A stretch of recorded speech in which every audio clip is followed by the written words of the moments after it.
No, vamos, que el Señor nos dé el tiempo debido para enseñar, para esta enseñanza. Y antes yo quiero preguntarles, mis hermanos, ¿cómo está tu relación con Cristo? Y cuando preguntamos cómo está tu relación con Cristo, tiene que ver en esa vida íntima con el Señor.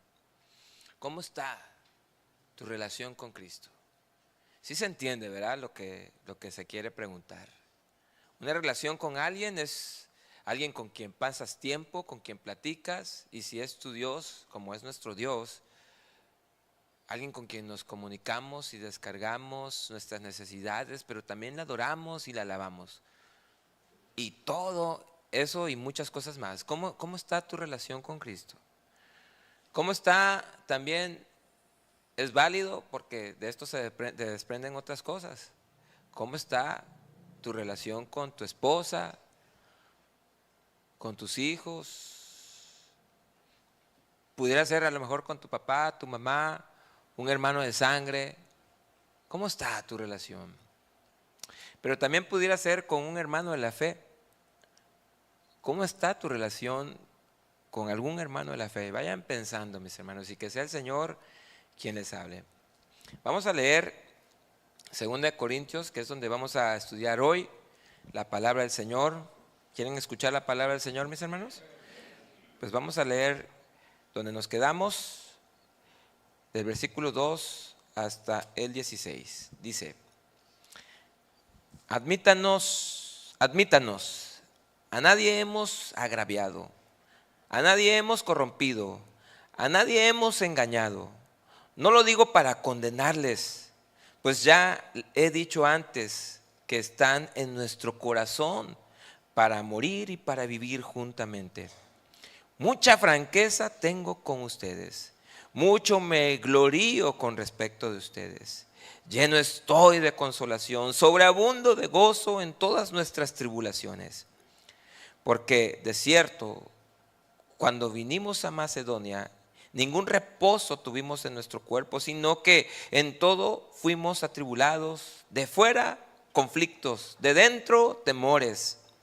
Pero Dios, diga conmigo, pero Dios, que consuela a los humildes, nos consoló con la venida de Tito, y no solo con su venida, sino también con la consolación con que él había sido consolado en cuanto a ustedes, haciéndonos saber su gran afecto, su llanto, su solicitud por mí, de manera que me regocijé aún más, porque aunque les contristé, escuchen bien, con la carta no me pesa aunque entonces lo lamenté, perdón. Porque veo que en aquella carta, aunque por algún tiempo les contristó, ahora me gozo, no porque hayan sido contristados, sino porque fueron contristados para arrepentimiento, porque han sido contristados según Dios, para que ninguna pérdida padeciesen por nuestra parte, porque la tristeza que es según Dios produce arrepentimiento para salvación, de que no hay que arrepentirse, pero la tristeza del mundo produce muerte. Porque he aquí esto mismo de que hayan sido contristados según Dios, qué solicitud produjo en ustedes, qué defensa, qué indignación, qué temor, qué ardiente afecto, qué celo y qué vindicación. En todo se han mostrado limpios en el asunto. Así que, aunque les escribí, no fue por causa del que cometió el agravio, ni por causa del que lo padeció, sino para que se les hiciese manifiesta nuestra solicitud que tenemos por ustedes delante de Dios, puesto que hemos sido consolados en su consolación, pero mucho más nos gozamos por el gozo de Tito, que haya sido confortado su espíritu por todos ustedes. Pues si de algo me he de gloriar con él respecto de ustedes, no he sido avergonzado, sino que así como en todos hemos hablado con verdad, también nuestro gloriarnos con Tito resultó verdad. Y su cariño para con ustedes es más abundante cuando se acuerda de la obediencia de todos ustedes, de cómo lo recibieron con temor y temblor. Me gozo de que en todo tengo confianza en ustedes. ¿Qué dijo Pablo? Vamos a orar para que el Señor nos muestre su amor, su voluntad. Amado Dios, bendito Padre, venimos a ti, Señor, como lo dice tu palabra, con temor y temblor, Señor. Con toda reverencia, Señor. Como lo hemos cantado, con todo nuestro corazón te buscamos. Queremos guardar tus dichos y con nuestros labios contar tu grandeza, Señor. Padre, háblanos. Ábrenos el entendimiento y ábrenos las escrituras como aquellos de Emaús que iban camino a Emaús, Señor. Que nuestros oídos estén atentos a ti que nos hablas, Señor. Y sea yo menguando, mi Dios, en esto que se va a decir hoy, Señor, que es tu palabra, Señor. Que tú crezcas, Señor, para la gloria de tu santo nombre, Señor. Que sea tu nombre exaltado en cuanto a esto, Señor. Te lo pido en Jesús. Amén. Amén.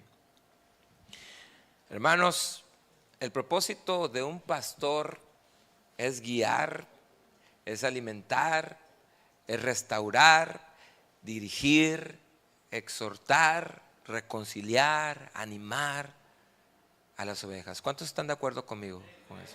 Todos estamos de acuerdo. Ese es el trabajo del pastor. Incluso 2 de Timoteo 4:2 le dice Pablo a Timoteo, le dice: predica la palabra. ¿Cómo la vas a predicar? ¿Cómo la vas a enseñar? Predica la palabra, mantente preparado. ¿Un pastor se ha de preparar para la enseñanza? Claro que sí, mi hermano, claro. Mantente preparado, sea o no el tiempo oportuno. Fíjense, corrige, reprende, pero también anima. ¿A quién? A tu gente. ¿Cuál gente? A las ovejas, a usted, a mí, ¿verdad que sí? A tu gente. ¿Cómo? Con paciencia y buena enseñanza. Esta es la instrucción de un pastor con experiencia a un pastor joven. ¿Cómo obtuvo el apóstol Pablo esta experiencia, hermanos? Pues aquí está escrito, con las iglesias que él dirigió, como por ejemplo los Corintios, los de Éfeso, los Gálatas. Sí, ahí fue aprendiendo, y así vamos aprendiendo todos en este camino. No se nace siendo pastor, por así decirlo, ¿no? No se nace siendo, tiene uno que aprender. Dios tiene que moldear nuestro carácter, nuestra forma de ser para poder. Y estamos en este camino, Y aquí pues estamos continuando con el estudio de la carta, la cual podemos notar en esta parte que notamos. Es que es hermoso esto, y la verdad yo lo estudiaba y le daba vueltas y vueltas y vueltas, para acá, para allá, y me iba por todos lados. Y es que esta carta tiene muchos matices. Estábamos estudiando el capítulo anterior, pues acerca de las relaciones, cómo Dios nos cuida y desea que tengamos relaciones fructuosas, no infructuosas. Y luego pues tenemos una declaración muy personal. Por eso traté de darle el énfasis que yo como le leí, y para tratar de que ustedes vieran que se trata de algo muy personal, de un pastor abriendo su corazón, como muchos humildes pastores abren su corazón aquí desde el púlpito, lloran y se abren, y ya estamos llorando todos con él, ¿no?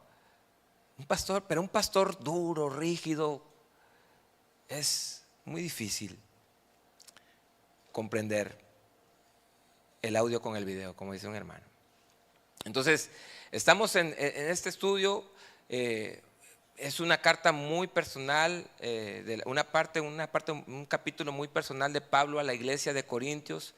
Tan personal que después del pequeño paréntesis del capítulo anterior, donde les ha exhortado a que cuiden sus relaciones interpersonales, la cual si descuidan, ya sea por los deseos y placeres de este mundo, que este mundo ofrece, corren el riesgo de abandonar los caminos del Señor. ¿Cuántos pudieron recibir esa palabra, mi hermano, de la semana pasada? De cuidar tus relaciones, de no mezclarte con lo que hace el mundo. No es que, oye, entonces ya no debo de trabajar porque está puros mundones ahí. No se trata de eso, ¿cierto? Estamos en el mundo, Pablo lo dijo y lo estudiamos. Y lo dijo Jesús también, no somos de este mundo. Y tenemos esta parte de las Escrituras, a Pablo abriendo su corazón, lo cual nos muestra uno de los momentos más personales de su ministerio. Después de haber escrito una carta fuerte, porque esa carta, pues que se dice que estuvo entre 1 y 2 de Corintios, fue exhortativa, reprensiva y dolorosa, y dura para algunos, ya lo van a ver, pero tenía propósito. Hemos estudiado mucho acerca de Corintios y el comportamiento de esa iglesia, su conducta. Pero ahora Pablo expresará su gozo al ver que ellos respondieron con humildad, con solicitud, con prontitud, con arrepentimiento, con restauración y con confiabilidad. Solo por una cosa que había en común en cada uno de ellos. ¿Cómo se llama nuestro tema? ¿Saben? El amor que nos une. Eso, por el amor que nos une. Y ese amor es en Cristo. En esta porción bíblica aprenderemos varios principios, que es lo que vamos a extraer, que se derivan de la exhortación y corrección para nosotros.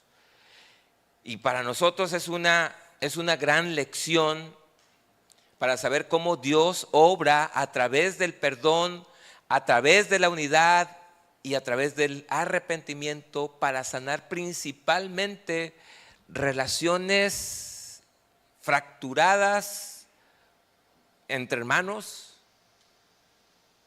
o rotas incluso. Y no solamente entre hermanos, sino también con Dios. Por eso le preguntaba al principio, ¿cómo está tu relación con Dios? Con Cristo. ¿Cómo está tu relación con tu esposa, con tus hijos? O con un hermano en Cristo. ¿Cómo está? De la misma forma en que Jesús vino a reconciliarnos con el Padre, también somos llevados a vivir relaciones sanas, basadas en la verdad, el amor y la gracia, simplemente por aquel amor que nos une, que es el amor de Dios. Veamos pues los principios que en la vida y en la experiencia del apóstol Pablo como pastor de esta iglesia en Corinto encontramos en esta hermosa porción que créanme que muchos comentaristas se saltan esta parte. No hay nada. Del versículo 1 se saltan ya al versículo 8. Muchos se lo saltan. ¿Por qué? Pues tal vez a lo mejor no dice nada, pero hermanos, vamos a ver que dice mucho. Demasiado, porque nos va a mostrar el carácter que Dios desea que cada uno de nosotros tengamos. Por ejemplo, el amor que nos une siempre buscará la reconciliación con los demás. El apóstol Pablo en este versículo 2 que leemos, admítanos, a nadie hemos agraviado, a nadie hemos corrompido, a nadie hemos engañado. En este versículo ha de cerrar cierto paréntesis que hizo para apelar al corazón de los corintios en el capítulo anterior. Desde el capítulo 6, versículo 11 al 13, ha estado apelando a que abran su corazón de la misma forma que Él lo ha abierto con ellos, que reciban la exhortación, ya que como vimos la semana pasada en los versos 14 hasta el 7:1, Pablo evidenció la mundanalidad que había en la iglesia que impedía a que los corintios abrieran su corazón y tener una relación sana con su pastor. Imagínense qué terrible. Una iglesia que no se lleva con su pastor. Es que mi pastor habla muy duro desde arriba. ¿Realmente será así? ¿Realmente será así? Es cuestión nada más que pues pongamos nuestras barbas a remojar también, ¿verdad? Y Pablo quería restablecer la relación, por lo que el apóstol dice: admítanos. A nadie hemos agraviado, a nadie hemos corrompido, como lo han hecho los que han permitido ustedes que entraran en la iglesia. Se han dejado engañar por ellos y les han puesto en contra mía. Y dice Pablo: no lo digo para condenarlos, Y fíjense qué palabra. El respeto y el temor de Pablo para decir estas cosas, porque no vemos ninguna jactancia en eso. Pues ya he dicho antes que están en nuestro corazón para morir y para vivir juntamente. Admítanos del apóstol es una apelación a esta congregación, a la de Corintios, para que de una vez por todas confiaran en Pablo. Es increíble que muchas veces hay miembros en la iglesia que confían más en lo que escuchan en la red. Ese pastor ni siquiera les conoce, ni siquiera ora por ustedes. El pastor que les conoce, el que conoce la oveja, ora por cada uno de los miembros de su iglesia. Sabe hasta sus nombres, créame. Y estos hombres no saben nada de usted. No saben nada. Entonces Pablo, en base a sus palabras, vemos ahí un comportamiento intachable y sin engaño. Si alguien tenía, fíjense mis hermanos, si alguien tenía más razones para desconfiar de alguien, era Pablo de los Corintios, que ellos de Pablo. Léalo, lo va a ver. Porque ellos habían confiado más en la cizaña que habían recibido de los falsos, de los hermanos amargados, que lo que Pablo les había enseñado por 1 año y medio. Y deseo que puedan ver aquí, mis hermanos, que en este pastor no hay ningún gramo de jactancia, ni de condenación, ni de señalamiento en lo que les ha reprochado versos antes. Todo lo hace en amor y por amor.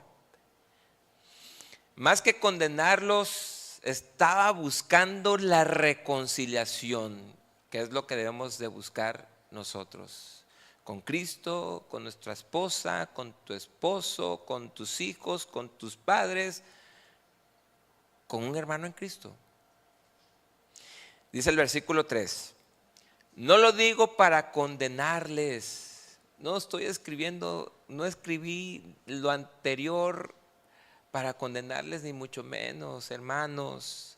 Pues ya he dicho antes que están en nuestro corazón, en mi mente. Oro por ustedes y por mí también, para que me enseñe a amarles y a guiarles. Están en nuestro corazón, dice Pablo, para morir y para vivir juntamente. Pero quiero que también vean esto, mis hermanos, hacia uno mismo. No se necesita ser pastor para tener esta actitud, ¿cierto o no?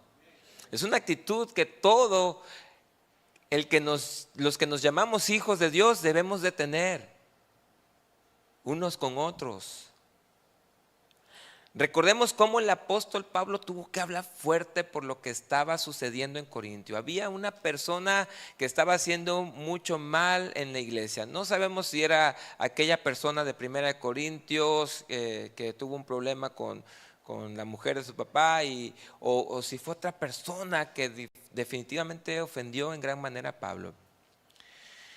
Y Pablo, con todo el temor del Señor, tuvo que escribir aquella carta con una fuerte llamada de atención para la iglesia, pero que en esa exhortación más bien lo que se buscaba era mostrar su amor por ellos y no su resentimiento. Y no estás diciendo, ustedes me hicieron esto, ustedes me causaron esto. No, no, no, absolutamente no. Fíjense cómo dice 2 Corintios 2:4, dice, escribí aquella carta, ahí está. ¿Cómo la escribió? 2 Corintios 2:4. Con gran angustia, con un corazón afligido y con muchas lágrimas. Había muchos sentimientos ahí en la pluma de Pablo que quería transmitir, pero el amor de Dios, el Espíritu Santo que le daba dominio propio, lo detenía. Y escribió lo que Dios le dijo que escribiera. No quise causarles tristeza, más bien quería que supieran cuánto. ¿Que se dan cuenta?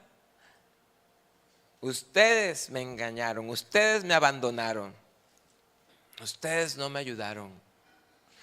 Lo único que buscaba el apóstol era la reconciliación.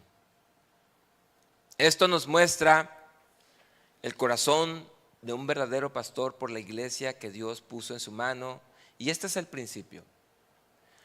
Mi hermano, muchos temas se exponen desde este lugar, desde este púlpito.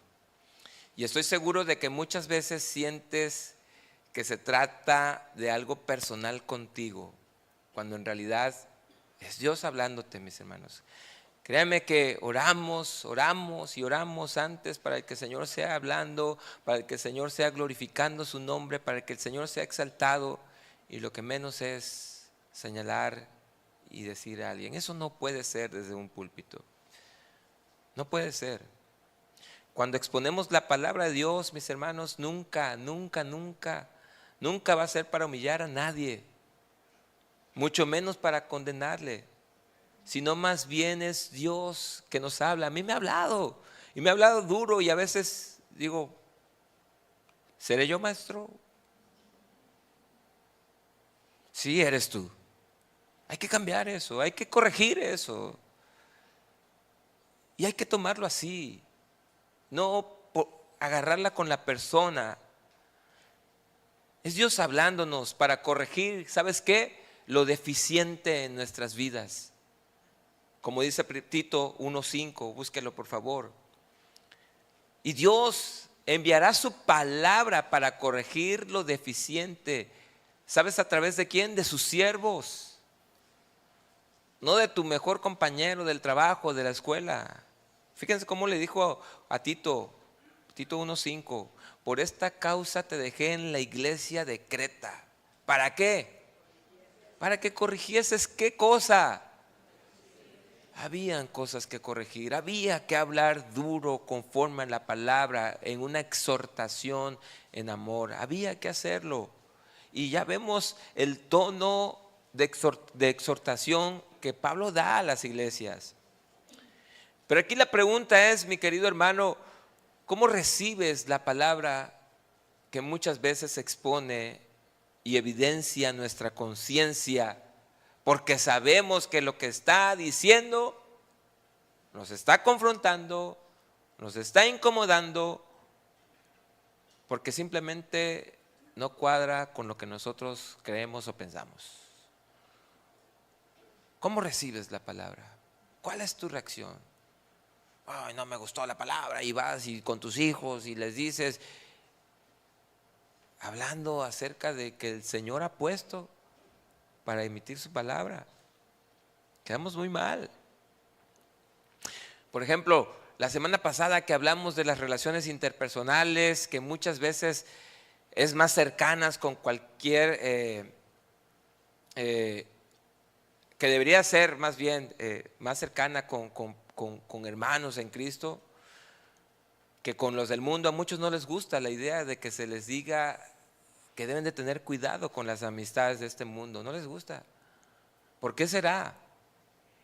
Porque si tú amarás la amistad de los hermanos en Cristo, tu relación con ellos, vas a pasar por alto ese dicho. Pero si tú estás arraigado a las amistades de este mundo, te va a doler. Ahí en la herida te va a doler. Y ahí es donde nos confronta la palabra, porque no nos gusta. Cuidado, cuando decimos cuidado, si tus mejores son amigos, son los del mundo más que los cristianos, hay un peligro. O cuando te confronta la palabra, cuando se habla del trato hacia tu esposo, hacia tu esposa, o de la obediencia de los hijos a los padres. Si andamos mal, nos va a doler. ¿Cuántos dicen amén? Nos va a doler. Si andamos mal en una relación con nuestra esposa, cuando escuchemos algo acerca, algún consejo o una verdad, nos va a doler. No nos va a gustar, nos va a incomodar. Pero, ¿cuál debe ser la reacción? ¿Cómo debes de recibirla? Créanme, mis hermanos, que de muchos de ustedes no conocemos sus vidas personales, pero muchas veces la palabra es incómoda, es molesta, por lo que la recomendación, mi hermano, es que la escuches y que te edifiques y que corrijas en las áreas en las que Dios te está mostrando, que corrijamos lo deficiente. Recuerda que la palabra de Dios penetra hasta lo más profundo y discierne los pensamientos. ¿Cuántos dicen amén? Como dice el apóstol Pablo en el versículo 3, tranquilos hermanos, lo que les escribí no lo escribí para que se sientan mal. Lo que se dice aquí, lo que se enseña aquí, mis hermanos, jamás es para que se sientan mal. Ya lo van a ver. Tiene otro propósito, que es contristar para llevarles al arrepentimiento. Ya lo veremos más adelante. Y así dice Pablo, tranquilos hermanos, no les escribí para que se sientan mal, pues ya les he dicho que les amo tanto, que nada podrá separarnos, ni la vida ni la muerte, mis hermanos, ni una cuestión de diferencias, si antes no nos ponemos de acuerdo uno con el otro. Mis hermanos, este pastor amaba en realidad su rebaño, y así debe ser. Así debe ser un buen pastor, que no condena, no humilla, sino más bien perdona y restaura relaciones. Y Pablo no quería condenarlos, solo quería hacerles ver lo que Dios, el amor de Dios, que es el amor que nos une. Pero tristemente hay quienes, cuando son confrontados con la verdad, no lo ven así. No lo ven así. Y las razones las saben muy bien. Por lo tanto, aquí lo que aprendemos es que cuando la exhortación se hace en amor, el resultado siempre será reconciliación y restauración. Déjese guiar por Dios cuando seamos exhortados, cuando seamos confrontados. Admitamos nuestro error si es necesario. Y le aseguro, mi hermano, que nos irá bien. Nos irá bien. Fíjense cómo dice Proverbios 15:32. Si rechazas la disciplina, qué tremendo, Yo espero que hoy se vaya de aquí, de este lugar lleno del Señor y dispuestos a reconciliarnos con quien nos tengamos quien reconciliar. Amén. Porque si rechazas la disciplina, ¿qué dice? ¿Usted quiere eso para usted? Que el orgullo no les gane, hermanos, Que el orgullo no nos gane. Porque si rechazamos la exhortación, la disciplina, solo nos hacemos daño a nosotros mismos, no serás feliz. Pero si escuchas, ¿qué dice? Si escuchas ¿qué? Pero si escuchas ¿qué? La corrección, ¿qué va a pasar? Crecerás, creceremos en entendimiento. Qué hermoso es esto.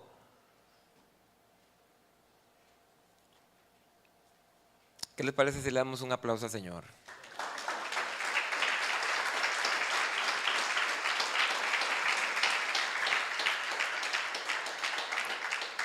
Otro punto que podemos encontrar en esta carta muy personal: la transformación siempre trae gozo. Fíjense, versículo 4, estamos en Corintios 2, ¿sale?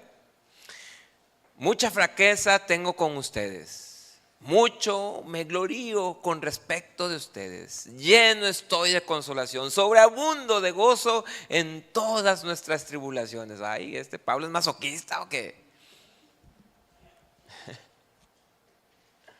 Porque de cierto, no es que sea masoquista, miren, porque de cierto cuando vinimos a Macedonia, ningún reposo tuvo nuestro cuerpo, sino que en todo fuimos atribulados.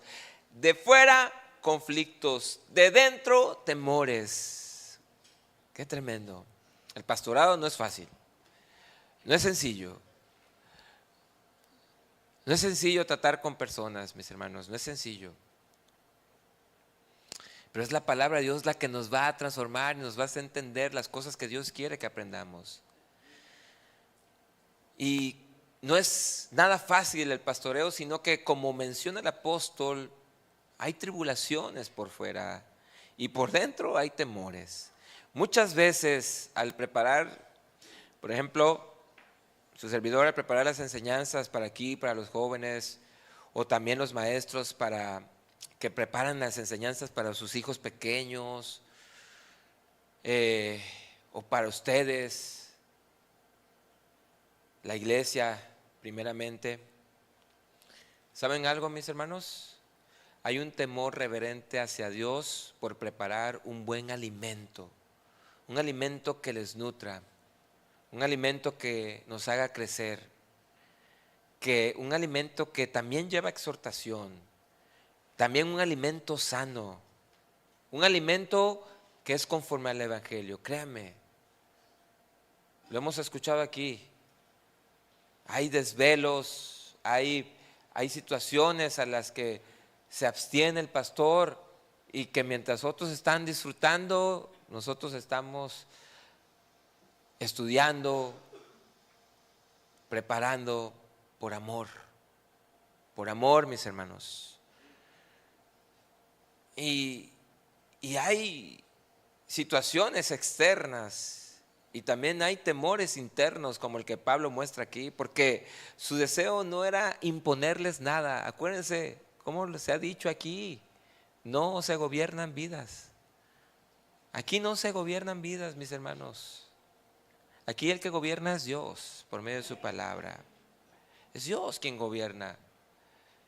Y Pablo muestra temores internos aquí, porque su deseo no era imponerles nada, sino que de manera voluntaria la iglesia de Corintio mirara hacia sí mismos a través del cernidor de la palabra para cambiar de actitud. Traían una actitud bárbara a los hermanos de Corintios. Ya los conoceremos cuando lleguemos al cielo. Oye, ¿tú eres de Corintio a poco, hermano? No. Pues nos fue igual, ¿no?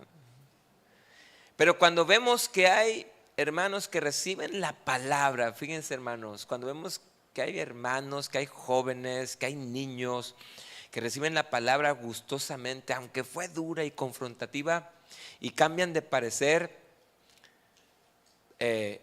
para bien, por supuesto, en lo expuesto, créanme y les aseguro, ¿cómo causa gozo? Los que enseñan me entienden. ¿Cómo causa gozo? En lo personal, a mí me causa gozo escuchar hermanos que cuando pasan por algo y vienen y te dicen, me pasó esto, o yo estaba hundido en esto, y la palabra que habló, Dios me habló muy fuerte por medio de la palabra que se expuso, y te dan las gracias, y los niños te abrazan y gracias, maestra, y los jóvenes también. Eso causa mucho gozo, mis hermanos, mucho gozo, mucha alegría, y dices, gracias, Señor, valió la pena el desvelo. ¿Cómo le dicen? Despestañadas, ¿cómo? ¿No? Quemarse las pestañas. Valió la pena, gracias, Señor. Y uno vuelve a empezar otra vez porque termina el domingo y viene el siguiente domingo y no tenemos nada. Hay que empezar otra vez a estudiar, a estudiar. Pero causa gozo, mis hermanos, créanme. Y yo siento que esto es lo que sentía el apóstol Pablo al ver la respuesta de los corintios a través de la palabra que les expuso, que fue dura, pero en sus corazones hizo mella y dio fruto.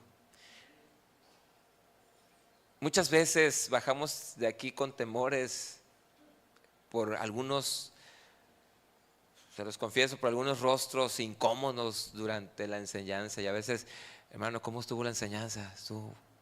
O a mi esposa también le pregunto, así con el pastor, ¿cómo estuvo la enseñanza? Y pues eso anima. Estuvo bien, hermano, estuvo bien, gracias a Dios. Pero así a veces uno, es que habían unos rostros duros. No se siente mal, ¿verdad? Bueno, estamos bien.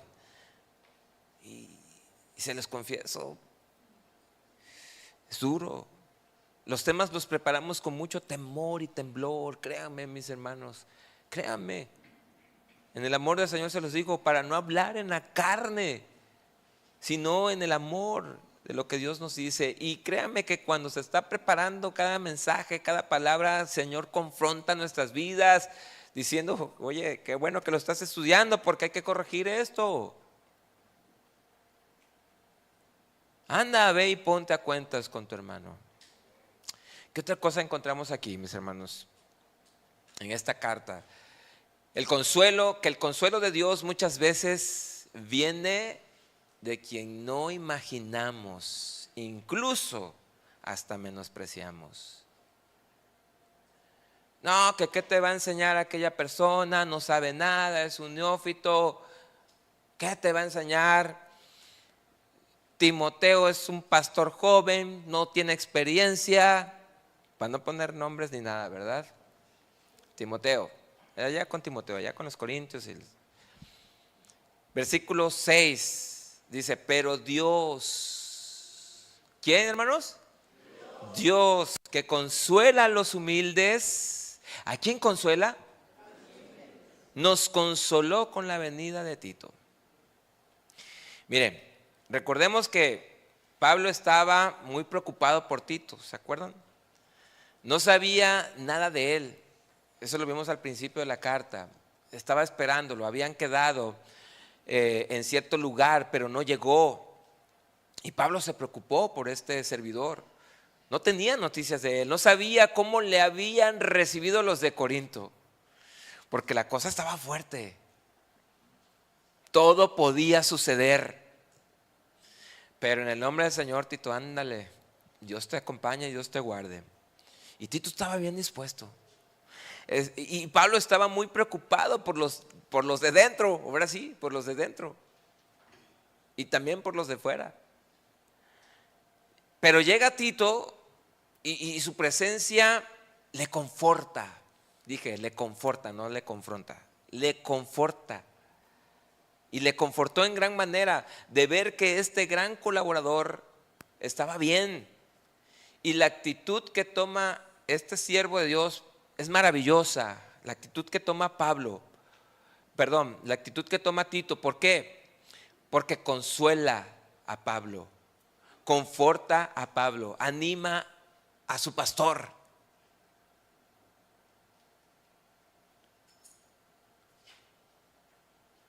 Interpreten ese silencio. Anima a su pastor. Pastor, ¿cómo estás? Qué gusto me da verte. ¿Cómo sigues, pastor?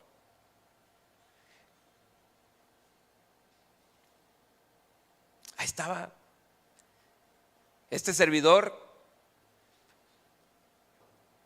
consolando, animando. Pero aún más le consolaba lo que le dijo. Le consoló y animó ver que los de Corinto lo habían recibido bien y habían recibido bien su carta. Y no solo eso, sino de cómo lo habían tratado y de todo lo que ellos le mandaron a decir a Pablo. Y la clave o el secreto, mis hermanos, para recibir consolación en medio de las pruebas, está justo aquí en este verso 6. Pero Dios, la clave ¿cuál es? Dios primeramente. Pero ¿qué actitud? La humildad.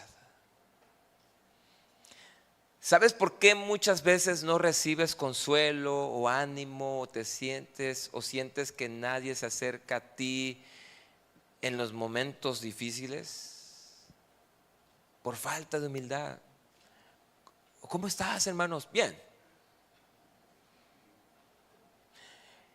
Pero si pidieron oración por ti, estoy bien.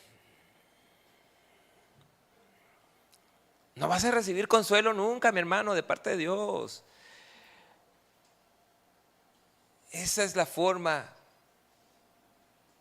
Por falta de humildad. Dios consuela a los humildes. Dios consuela a los humildes. No a los arrogantes y mucho menos a los orgullosos. Fíjense cómo dice, me voy a ir rapidito. Santiago 4:6. Dios se opone a los orgullosos, pero da gracias a los humildes. Proverbios 16:5. El Señor detesta a todos los orgullosos de corazón. Proverbios, no es amén, hermano, no es amén, porque el Señor detesta a los orgullosos.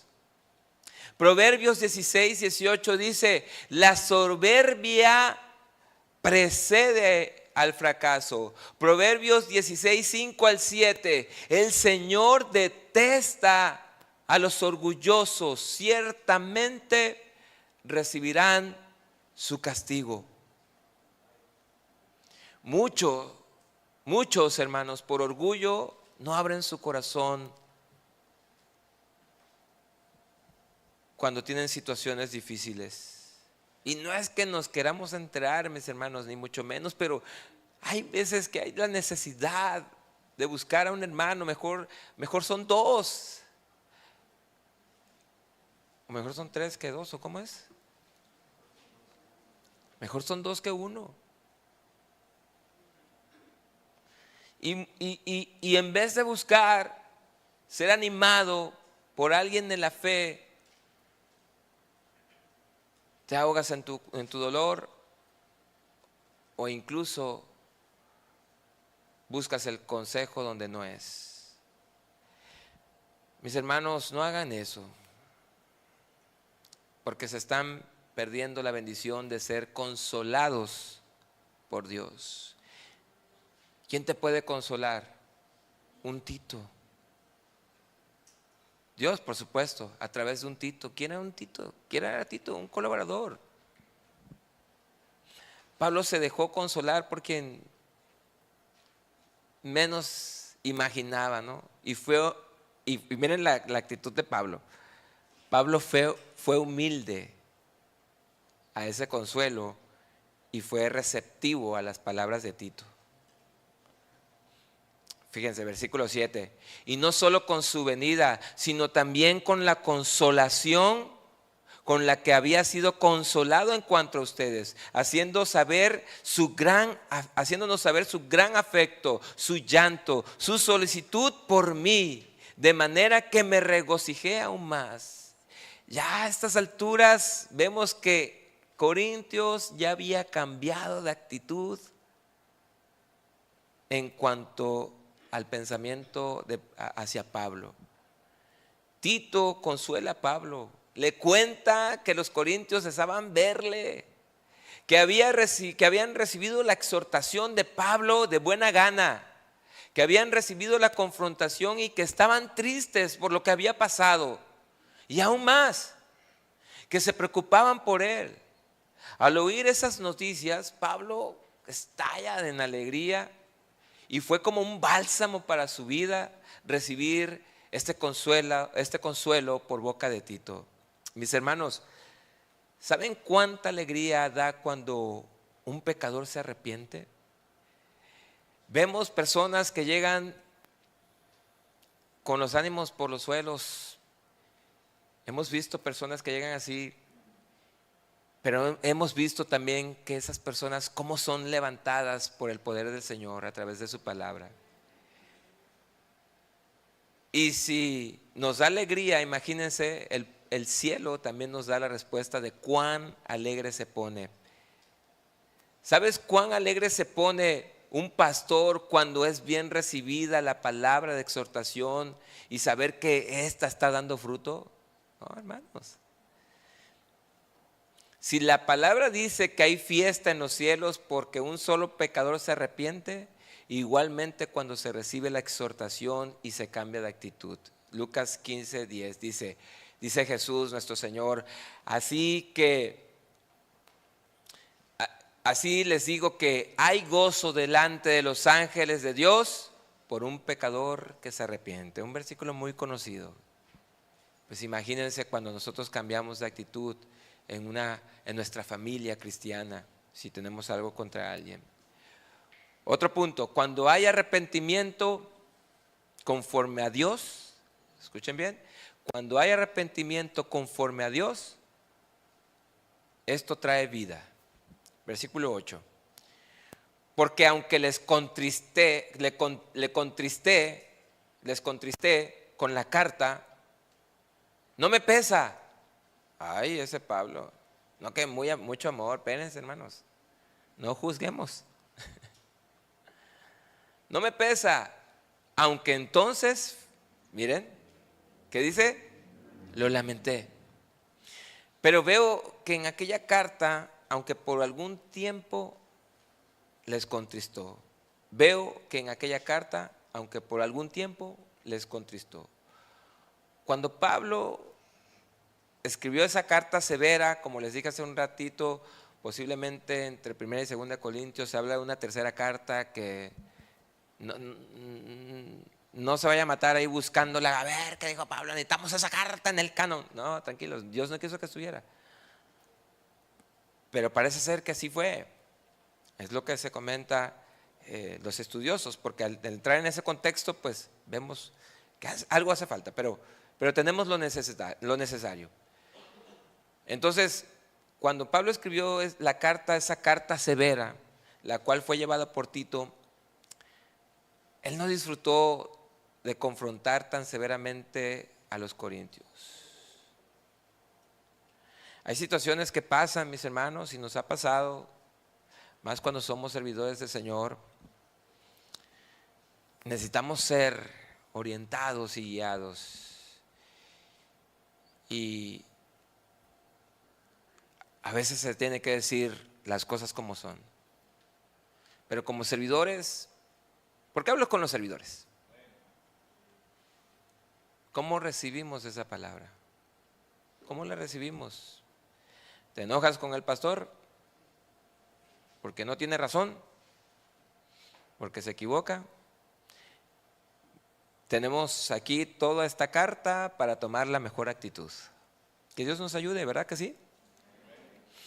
Entonces él no disfrutó la idea de confrontar severamente a la iglesia de los corintios, aun cuando ellos podríamos decir que lo merecían, porque ellos se habían puesto en contra de quien puso los cimientos. Es por eso que escribió, aunque entonces lo lamenté. Miren, el principio es el siguiente en cuanto a esto. Hay cosas que se deben decir. Alguien seguramente, cuando llegó la carta a Corintios, alguien seguramente la leyó en voz alta para toda la congregación. Y hemos leído incluso que en algunas ocasiones Pablo en ciertas cartas usa nombres y apellidos, ya sea para elogiar, ya sea para exhortar o ya sea para denunciar, como lo hizo con Demas, con Himeneo y con Alejandro. ¿Sí lo ha leído? Insisto, ¿cómo recibimos la palabra que se nos expone? Porque lo que Dios espera cuando nos envía su palabra mediante sus siervos, mediante un sermón, mediante una prédica, es un cambio de mente, como dice el versículo 9. Dice, ahora me gozo, no porque hayan sido contristados, sino porque fueron contristados para arrepentimiento, porque han sido contristados según Dios, para que ninguna pérdida padecieran por nuestra parte. Aquí hay dos palabras claves: contristar y arrepentimiento. Contristar, del griego lupeo, que significa afligir, reflexiva o pasivamente. Significa estar triste por lo que escuchó, por lo que está reflexionando. A lo mejor usted esté reflexionando y pensando, sí, tengo que restaurar mi relación con Dios. Sí, tengo que restaurar mi relación con mi esposa, con tu esposo, con tus hijos, con tus padres o con un hermano. Entonces, reflexivamente es estar triste. Pero fíjense también esto, es estar apenado. Qué tremendo, ¿verdad? Arrepentimiento, metamelomai, que es arrepentirse, sentir pesar o remordimiento, cambiar de idea. Entonces vemos aquí que Pablo usa dos palabras, contristados y arrepentimiento, las cuales son el efecto posterior después de haber escuchado una exhortación. Cuando pecamos, podemos lamentarnos de nuestro pecado, pero pudiera no haber arrepentimiento. Como cuando uno es evidenciado en su pecado, pero solo se lamenta ¿sabes por qué se lamenta? Porque lo descubrieron. No hay arrepentimiento. O por vergüenza, porque no cambia. El arrepentimiento cambia. Cuando realmente somos contristados, hay un lamento profundo de haber fallado a Dios. ¿Se acuerdan a David en el Salmo 51? Señor, contra ti, contra ti. Oye, pero él pecó contra su esposa. Sí. Pecó contra sus hijos. Sí. Pecó contra el reino. Sí. Pero pecó más contra Dios. Y ese era su profundo dolor. Primero David quería restaurar su relación con Dios, la cual había quebrado. Y había un profundo arrepentimiento. Entonces, cuando realmente somos contristados, hay un lamento profundo de haber fallado a Dios. No de que nos descubrieron, ya me cacharon, qué vergüenza. No. Es de haber fallado a Dios para que llegue el arrepentimiento, el cual generará un cambio en nuestra mente y será evidente en nuestras acciones. Cuando pecamos y hemos ofendido a Dios, ¿qué sentimiento genera en ti, mi hermano? ¿Te sientes muy triste y arrepentido que buscas el cambio y la restauración o simplemente lo dejas pasar? Buscas a un hermano y le dices, hermano, ora por mí, fíjate, caí en esto, ayúdame. Así nos ha pasado. Claro que sí, mi hermano, oro por ti, que Dios te levante. Vente, vamos a orar. Pero ¿qué actitud tomamos? ¿De orgullosos?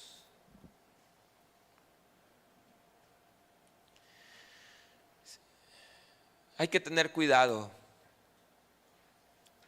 porque si no hay arrepentimiento, solo fue remordimiento. Y es muy diferente. Cuando uno está en pecado, el placer pasa y siempre te sentirás triste. Pero cuando hay arrepentimiento, la tristeza pasa, fíjense qué diferencia, y el gozo permanece para siempre. Amén. Y los corintios reconocieron su falta, se contristaron, se arrepintieron y obraron. pidieron perdón a Dios y se reconciliaron con Pablo. Versículo 10. Porque la tristeza que es según Dios produce arrepentimiento para salvación, de que no hay que arrepentirse, pero la tristeza del mundo produce muerte. Pablo dice aquí que hay dos clases de tristeza: la tristeza que viene de Dios por haberlo ofendido, y la tristeza que viene del mundo con un falso arrepentimiento, que como dijimos es simplemente un remordimiento, no hay cambios. La realidad es que la tristeza por sí sola no cumple ningún objetivo.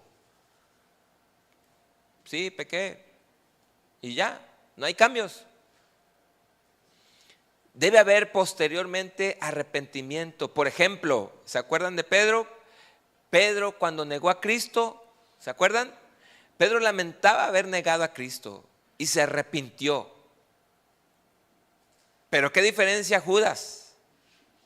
Judas lamentó también haber traicionado a Cristo. ¿Sí lo han leído? Híjoles, tú dices, no, ahorita se va a arrepentir. No, en lugar de eso, en lugar de arrepentirse genuinamente, él se suicidó. Cuando hay arrepentimiento en nuestras vidas, mis hermanos, hay evidencia, como lo dice el verso siguiente, el versículo 11. Pero he aquí esto mismo, de que hayas sido contristado según Dios, qué solicitud produjo en ustedes, qué defensa, qué indignación, qué temor, qué ardiente afecto, qué celo, qué vindicación. En todo les ha sido mostrado limpios en el asunto. A esto, mis hermanos, lo que yo he aprendido de manera personal es que cuando uno ofende a alguien y hay arrepentimiento genuino, debe haber un profundo deseo de restablecer la relación con la otra persona, simplemente por el amor que nos une. Les puedo decir que uno buscará, cuando hay un arrepentimiento, buscará la reconciliación y, de ser posible, lo hará con lágrimas. Perdóname, hermano. Perdóname, hermana. Tomé una mala actitud en cuanto a esto, te ofendí. Perdóname. Y a veces hay lágrimas, como había con Pablo. Y seguramente había con los corintios por el cambio de actitud. Uno debe buscar la paz. Uno debe buscar que vuelva a haber confianza. Y esta confianza debe ser esa confianza en Dios y por Dios y para Dios, sabiendo que todos podemos tener un momento de debilidad y ofender. Aunque deberíamos de tener el dominio propio, porque el Espíritu de Dios está en nosotros, ¿verdad? Pero nos podemos equivocar, hermanos. No somos perfectos. Nos podemos equivocar. ¿Usted nunca se ha equivocado? ¿Alguna vez ha ofendido a su esposa? Ándale, qué silencio. Eso significa que sí, ¿verdad? Interpreta mi silencio.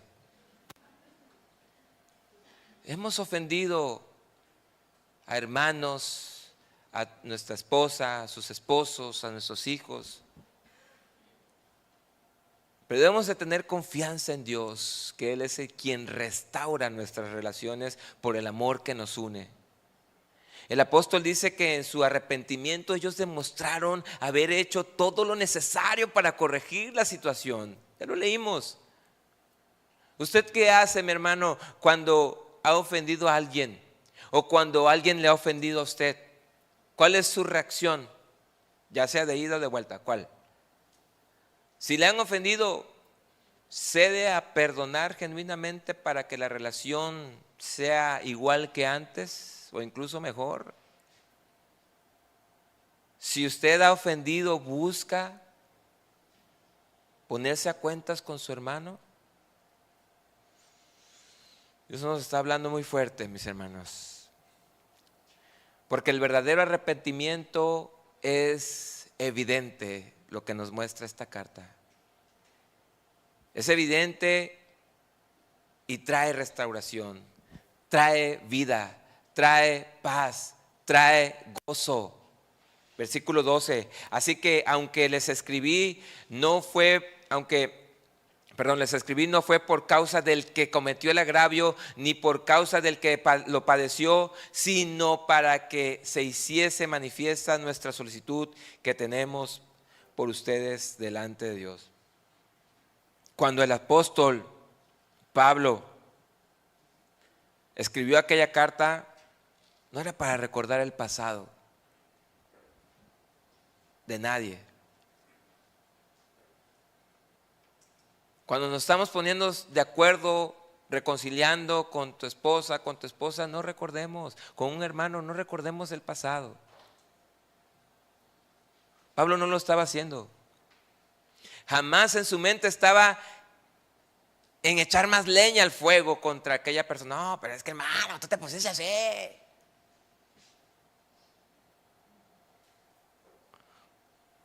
O esposa, tú, es que, no, ya, vamos a reconciliarnos y reconocer que fallamos.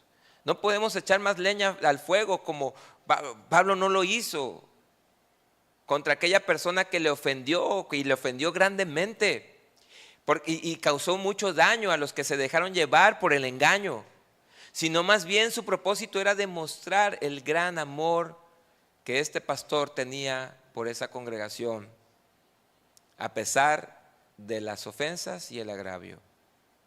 Otro principio más. Cuando hay restauración, esta produce gozo, y escuchen bien, y da gloria a Dios. Versículo 13. Por esto, hermanos, por esto hemos sido consolados en su consolación, pero mucho más nos gozamos por el gozo de Tito, de que haya sido confortado su espíritu por ustedes. Algo que Pablo no imaginaba, algo que Pablo no esperaba.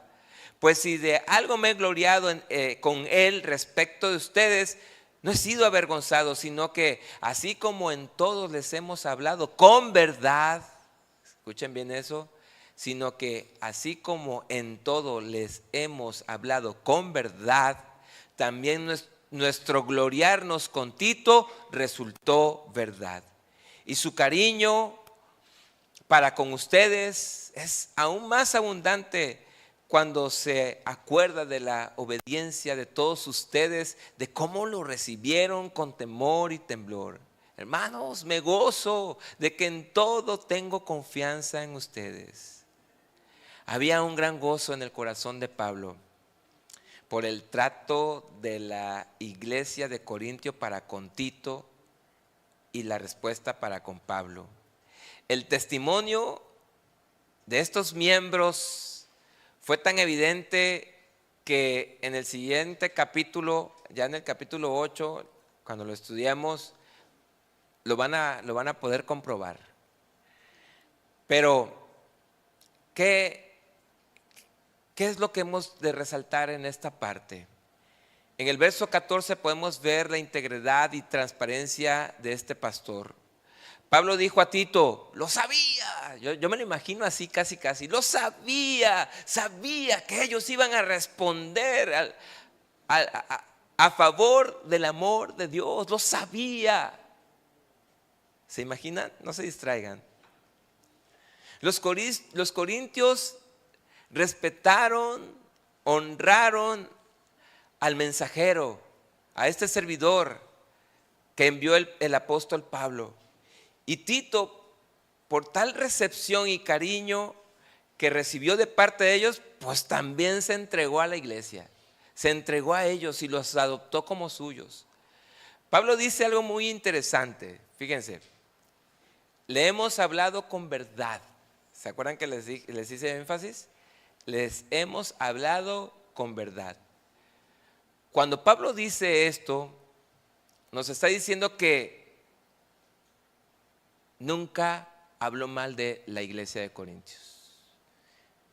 Nunca habló mal ni siquiera del hermano que le ofendió. ¡Wow! ¡Qué tremendo! que Pablo hablara mal de esa iglesia, no hubiese sido un buen ministro, ni un buen colaborador del Señor, como lo dijo capítulos antes.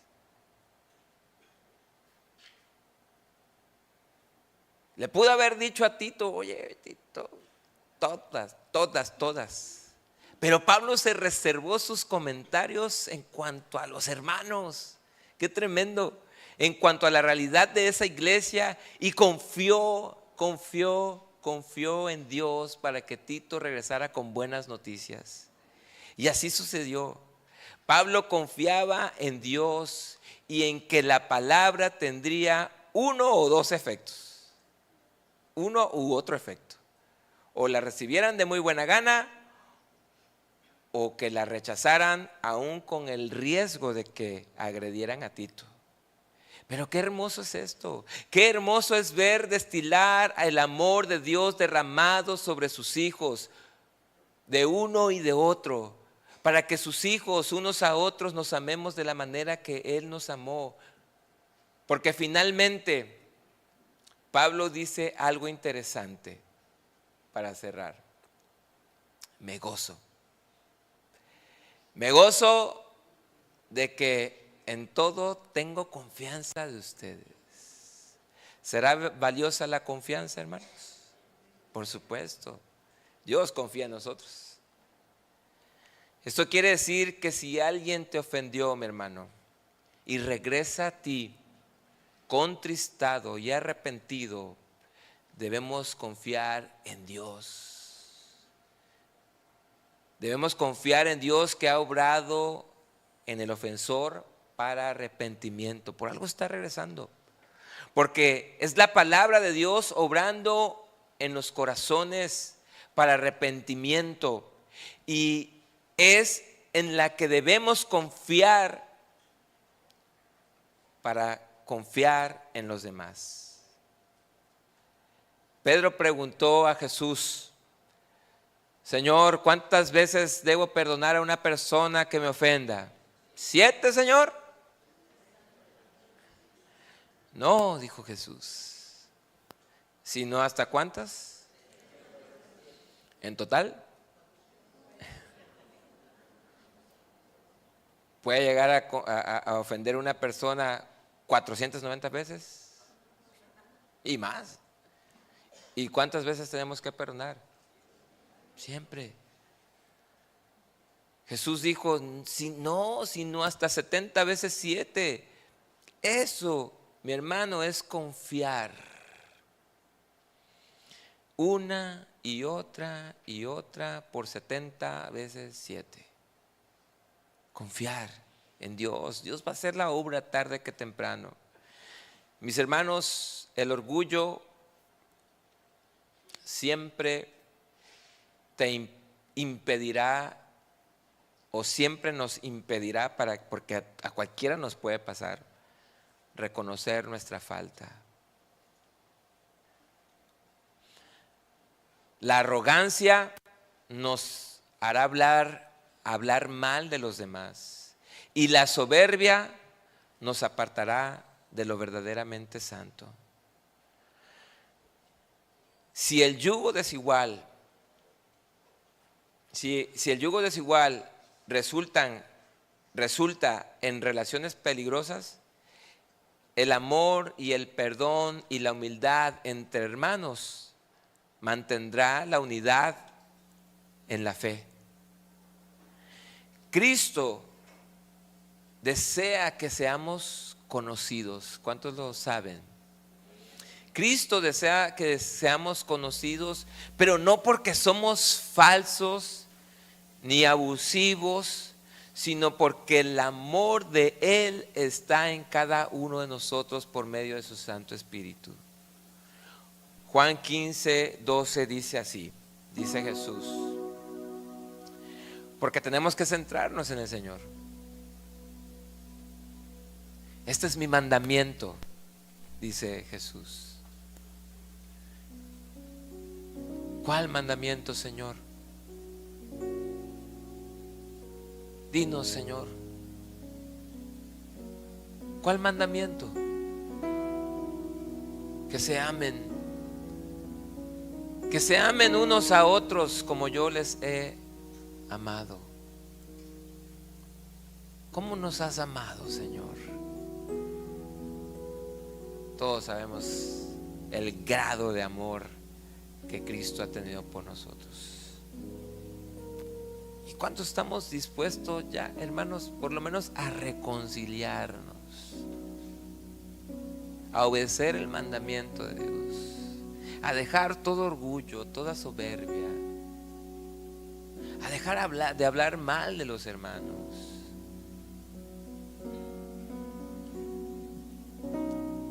¿Por qué debemos estar unidos en ese amor, en el amor de Cristo?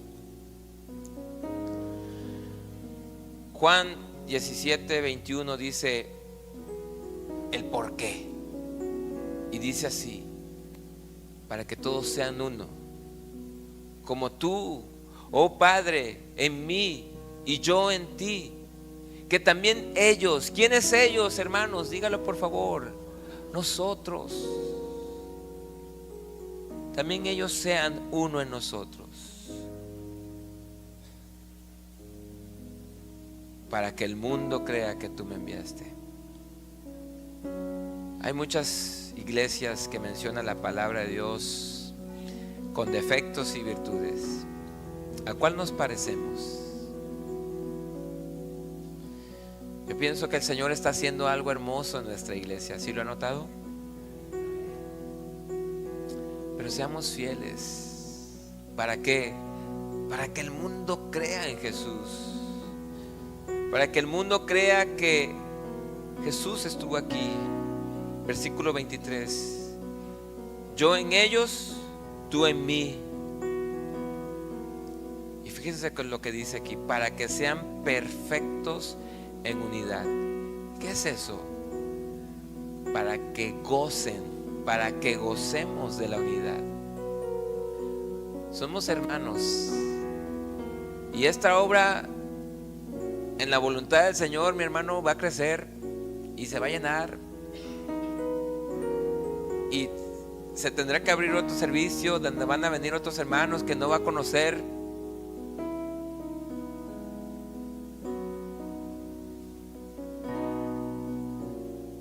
Pero por la exhortación que recibimos domingo a domingo, gozaremos de esa unidad.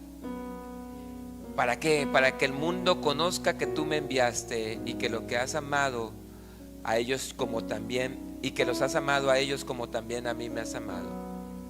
Este es el amor que nos unió y el que nos debe hacer uno en él. Ame, mi hermano, y ame sinceramente. Y si ofende o es ofendido, perdone, para que sigamos gozando de la unidad y para que sigamos creciendo como una iglesia sana en el amor y en el temor de Dios, para que Satanás no gane ventaja.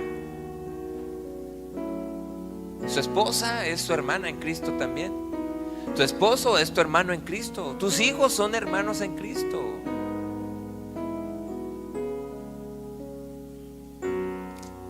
Hermanos, hoy, si hay algo que necesitas corregir con Dios o con alguien más, no lo retrases. El arrepentimiento es la llave que abre las puertas del gozo, de la paz, de la felicidad y de la comunión verdadera. Póngase de pie. ¿Y tiene un hermano al lado?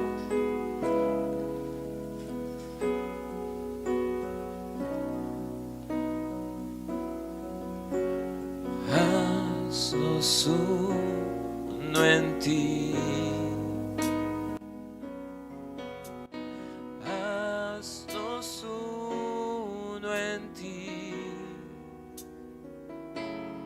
Un solo pueblo, un solo Dios, una familia en ti, Señor.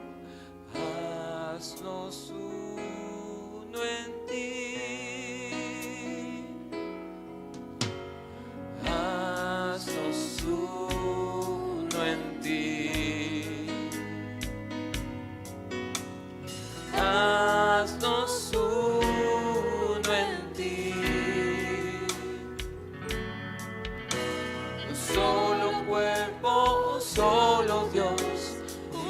familia en ti, Señor.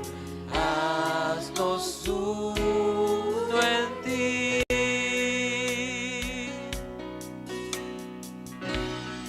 Somos hermanos, unidos en un canto. Te adoramos solo a ti. Ovejas de tu mano, aunque en el mundo estamos, tú nos compraste con tu amor. Haznos uno en ti. Haznos uno en ti. Un solo cuerpo, un solo Dios, una familia en ti, Señor. Haznos uno en ti. Y alzamos manos santas, sin iras ni contiendas. ¿Cómo? Amándonos de corazón.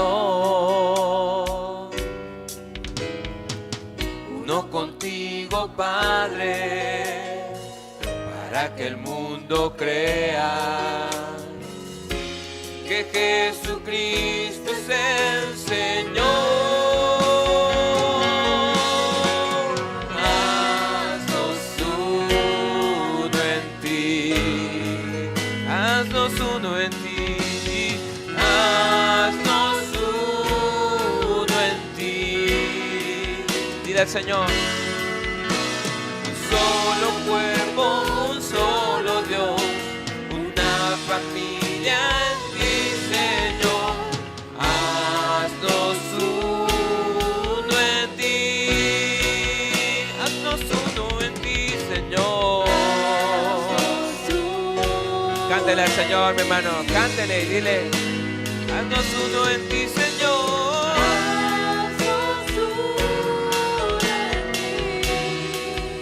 Solo cuerpo, solo Dios, una familia en ti, Señor. Haznos uno en ti. ¿Qué les parece si alzamos las manos? Le decimos: Señor, gracias por tu palabra, Señor. Ayúdame a amar a mi hermano, a mi hermana, Señor. Ayúdame a amarte más a ti, Señor, porque si te amo a ti, Señor, tu amor en mí destilará para los demás, Señor. Señor, perdóname, Señor, y me pondré a cuenta con quien me tenga que poner a cuenta, Señor. Si es con mi esposa, si es con tu esposo, si es con tus hijos, si es con un hermano en Cristo, un hermano por quien tú moriste también, Señor. Y me darás el gozo y la alegría, Señor, porque tú me has hablado hoy, Señor. Hazme uno en ti, Señor. Haznos uno en ti, Señor. Alzamos manos santas, decimos. Alzamos manos santas, sin iras ni contienda, amándonos de corazón. ¿Por qué no agarras a tu hermano que está al lado tuyo? Uno contigo, Padre, para que el mundo crea. ¿Qué cosa? Que Jesucristo es el Señor.